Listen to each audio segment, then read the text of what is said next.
Hi everyone, my name is Nina POSSEMIS and I work as a PhD candidate at Maastricht University and Alzheimer Centrum Limburg. Today I will present on the topic of clinical validation of automatically derived features of the 15 verbal learning task in early diagnostics of cognitive impairment and dementia, namely the DeepSPA study. Neuropsychological tests such as word list recall tests are widely endorsed tests to screen for verbal declarative memory impairment and are often used in early diagnostics of cognitive impairment and dementia. One example of such a list learning test is the 15 verbal learning task. It is a validated and reliable word list-based examiner-administered tool that is widely used to measure episodic memory. The main outcomes of the VLT include immediate scores from trial 1 to 5, as well as total immediate scores and delayed scores. In general, existing literature has shown that complementary, more fine-grained variables such as additional features instead of only the raw scores from cognitive tests have been shown to aid automatic as well as the early detection of cognitive impairment. Notwithstanding this clinical and diagnostic merit of the VLT and its related features like recency effect, primacy effect, subjective serial clustering, slopes, and more remains to be explored.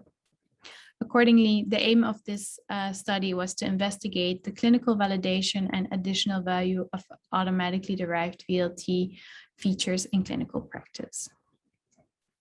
70 patients without cognitive impairment, like subjective cognitive impairment, and 70 patients with cognitive impairment, like mild cognitive impairment and dementia, were recruited via the memory clinic in Maastricht. Patients underwent a standardized neuropsychological assessment, which included various cognitive tests, of which the 15 verbal task was one.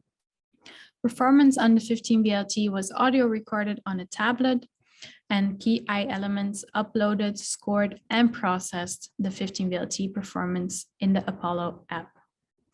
The VLT specific features were calculated by key elements.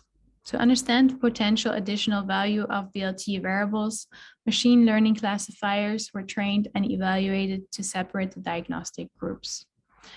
And in the end, the extra tree model was chosen as an outcome for the three models.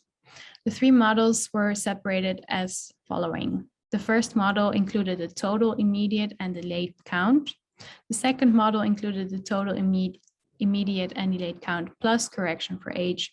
And the final model included the immediate and delayed count plus correction for age plus the additional features that we are interested in. Results are represented by the area under the curve graphs.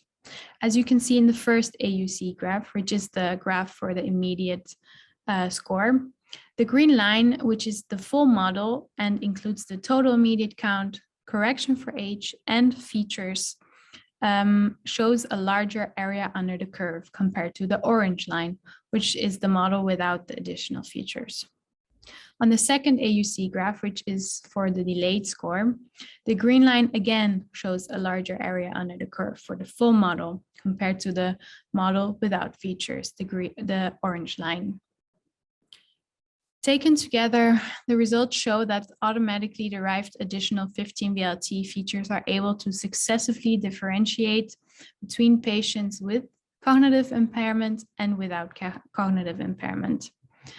Our aim, especially for the future, is a semi and full automated version of clinical test batteries and their additional features to identify these significant possible digital biomarkers.